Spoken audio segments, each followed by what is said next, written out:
What is up, guitar playing people? We've got another great weekly practice session for you all. As always, I recommend putting this practice session on the front end of all of the guitar solos and songs that you want to learn inside of your session. Because if you're in that plateau phase, whether you're a beginner or intermediate, you'll be able to use these in a very applicable way to increase your skills and get over that hump. So 15 minutes, really approachable. If you are super squeezed for time, you can adjust the timing of each exercise. They're timed exercises. And that's really the deal. We change things up every week for those of you who haven't stopped by yet. So if you do find this helpful, make sure to like and subscribe, because over time you will become a more well-rounded player because of the various skills and textures within the skills that we approach from week to week. So I think that's most of the housekeeping stuff. And lastly, there's a downloadable PDF with all of the exercises linked in the description. So you don't have to come back to this video every single time you want to practice. Like I said, if you're going to play guitar 4 times this week, you've got a 45-minute session each one of those days, then you can just download this. You don't have to come back to the video every time you want to hit this practice session. And with that, let's just jump into the freaking thing. We've got kind of a piece that's for fluidity and speed. For those of you, again, depending on where your skill level is, it might just be touch and feel for you. For others, closer to the intermediate phase, it might be for building speed. Then we've got a triad kind of riff piece. Again, that's going to help you reinforce mapping up the neck. Triads are a great way to map out the neck. And then we've got a cool lick that incorporates hammers, pulls, bends. And so we kind of, in my mind, get progressively maybe more difficult and maybe to some of you more fun. Although I find all of this to be pretty darn fun. So stick around for the whole thing so that you get all of the beautiful little nuggets of information. All right. But let's go ahead and jump into exercise 1. And let's go slow through this. We'll break it down. And of course, how you play it is up to you. All right. But here is exercise 1.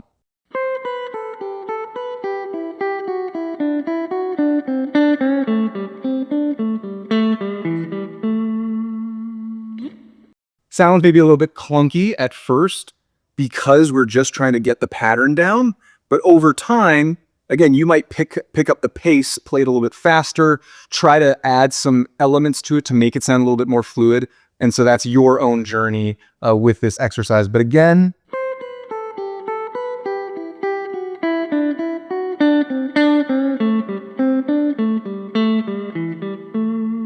excuse the guitar faces, you'll already hear that there's something I do to, add a little bit of flavor. I kind of pull down with my index finger when I'm on the G string, D string, sometimes with the B string, right? So that's kind of the beginning to a bit of a vibrato, right? Kind of pulling down slightly. So just some things to think about, to chew on your end. Now, again, for those of you who are a little bit newer, you might just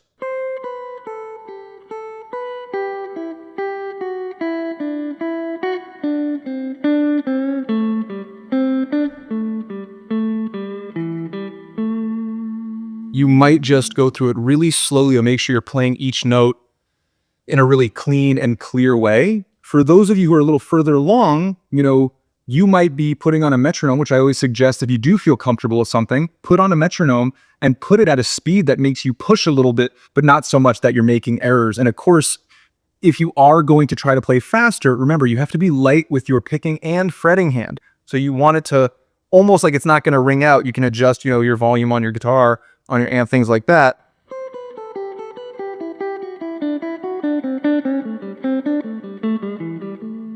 But it should be relatively light. And again, if you want to bring up the volume, do it on your guitar, do it on your amp, right? Do it with a pedal. And, if you start out the week, again, going through the scenario where you have 4 practice sessions this week, let's say you start at 65, for day 1.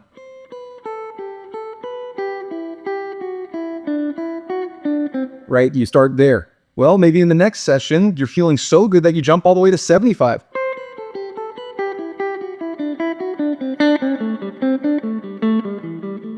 And then you go up to, 80, 85. Well, in the course of a week, that's what's so nice about a metronome, is that you can really measure your progress. You're not just kind of blindly, did I play it this fast yesterday? Did I not play it that fast? You know, am I going to play it slower the next day? No, you have the metronome as a frame of reference to build on. So again, always start in a place where things feel almost too good. You have a full week to refine these exercises, to really nail down these skills. Repetition is such an important part of skill building. So just keep that in mind. Again, if you're kind of aimlessly playing random songs and solos, you might not actually be accumulating the skills in those songs and solos because you're not getting such great repetition. All right. So just keep that in mind. I won't beat you over the head with this. Once you go through it, restart. So maybe inside of the same session, you're actually building from 60 to 65, right? Or 65 to 70. So that can happen within a session also. So beginners might take you a session to just get it under your fingers, but then, you know, the next session you might be hitting it with a metronome. All right. And again, think about some of those flourishes that, you know, you might be adding, or just those little elements like that kind of, you know, those little vibratos or string pulls to make things sound a little bit flavorful. All right. I'll leave it there. There's exercise 1. All right. And again, touch and feel, but it could be speed for some of you. Exercise 2 is a triad riff. And for those of you who aren't familiar with triads, keep coming back because obviously I talk about them a lot for those of you who do come around. Right, if I know that those are G, here's G, here's G. Obviously we got the, you know, G that we can build things off of as well, but, you know, and let's say, you know, A minor is in the key of G. Well, just based on those two chords, I can kind of map out the neck. There's G. There's A minor. G. A minor. G again. So anyways, you can kind of build this interesting map on the neck using simple triads. And of course, there's a lot of ways to map out the neck. This is just a really cool way, I think. So we're going to be playing these triads in a G major riff. That's why I'm going over G major. It's going to be,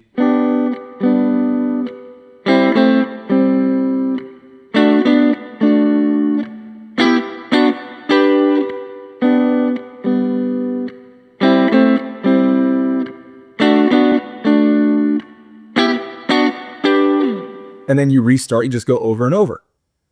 Now, this is one where I wouldn't try to crank up the speed. I'd really go for making sure every note is ringing out. I'm sure if you play that back, you'll notice that some of those notes aren't perfect. Maybe I'm not hitting all 3 strings on each go around.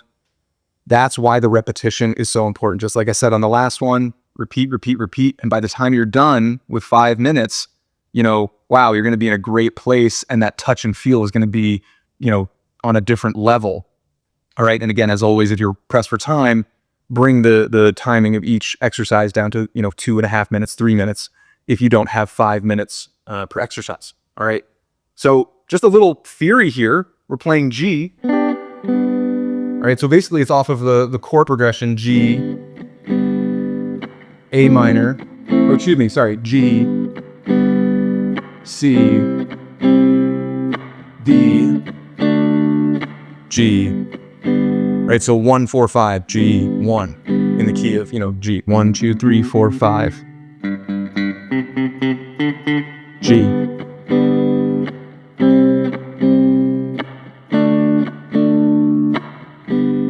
But obviously we're adding some interesting flavor. So we're going G, G, C, D.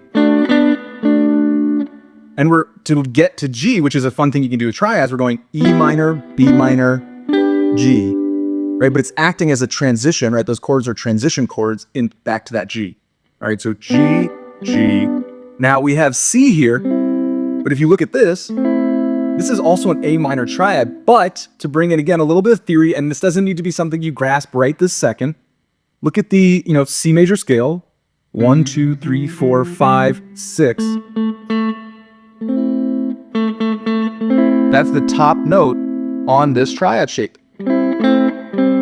So it's basically like you're bringing in the 6th note of a C major scale to add this flavor to a C as opposed to really thinking of it like an A minor. However, that is an A minor shape. So same thing, D major, it's like we're bringing in the 6, but it also acts as a B minor. All right, so just some things to think about. But that's the deal. I'm just going downstrokes.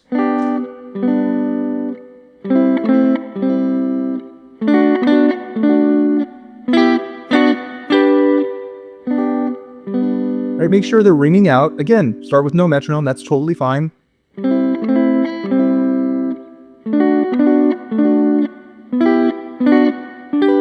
Sorry for the strained guitar face. Feel like make sure every little note is ringing out, and then bring in the metronome. If you feel comfortable with this, lovely. Maybe you can play it a little faster, in which case go for it. But you can adjust your approach based on where you're at in your guitar journey. So beginners play it one way, intermediates play it a different way, and that gives you some creative liberties. All right, but there's that triad riff, and take note. If this is G, this is C, this is D. If this is G, this is C, this is D. Right? Move them around and analyze the chord that you're moving to based on the position on the neck. And if you have to sneak up, G, A, B, C, D. All right, but this right here is a great anchor because there's a G scale right around it.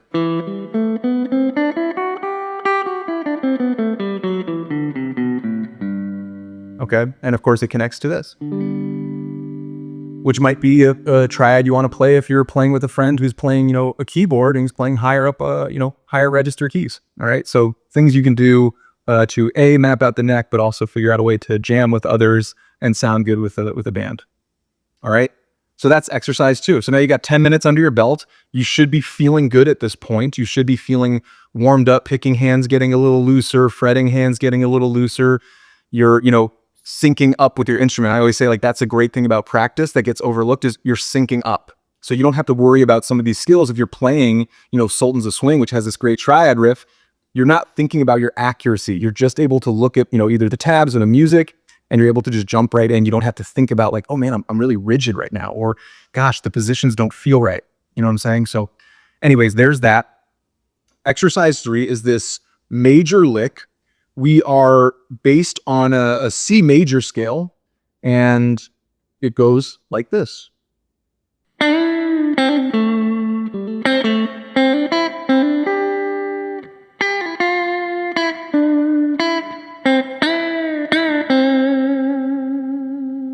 So there is the lick. Now, again, you can play this with a metronome.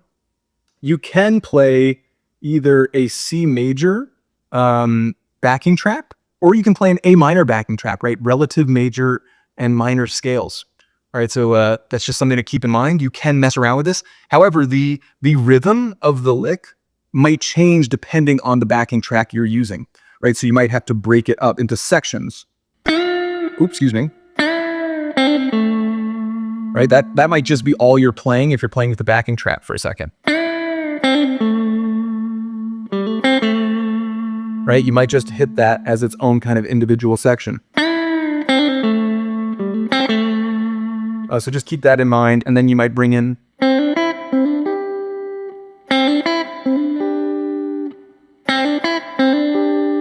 now I'm letting both those notes ring out when I am playing this because I just think that sounds good. All right, and that'll obviously work in the in key of C major, A minor.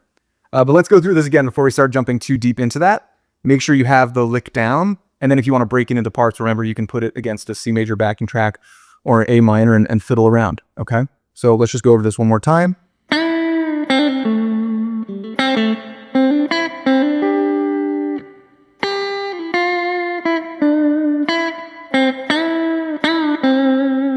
And now when you're not playing with backing track, or you're not playing, with the metronome, you have some liberties with that section right there. Excuse me. It comes as it's like kind of passing phrase. And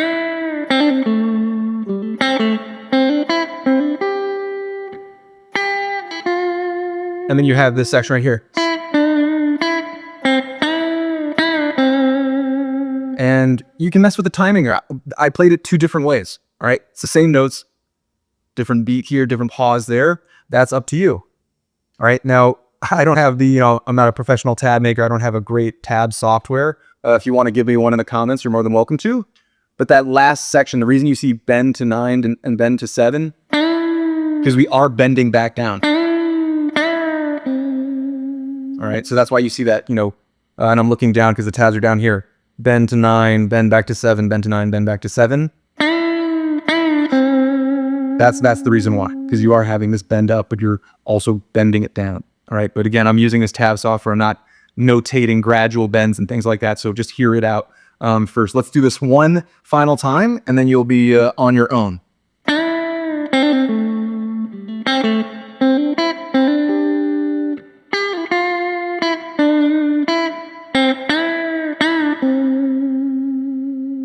If you need to rewind to hear that out again, please feel free. But I don't want to waste any more of your time. 15 minutes, 5 minutes per exercise, and you should be feeling pretty darn good. And again, if you want to bring it down to 2.5, 3 minutes an exercise, that's fine. I think 5 is really optimal. But if you're pressed for time, that's all right.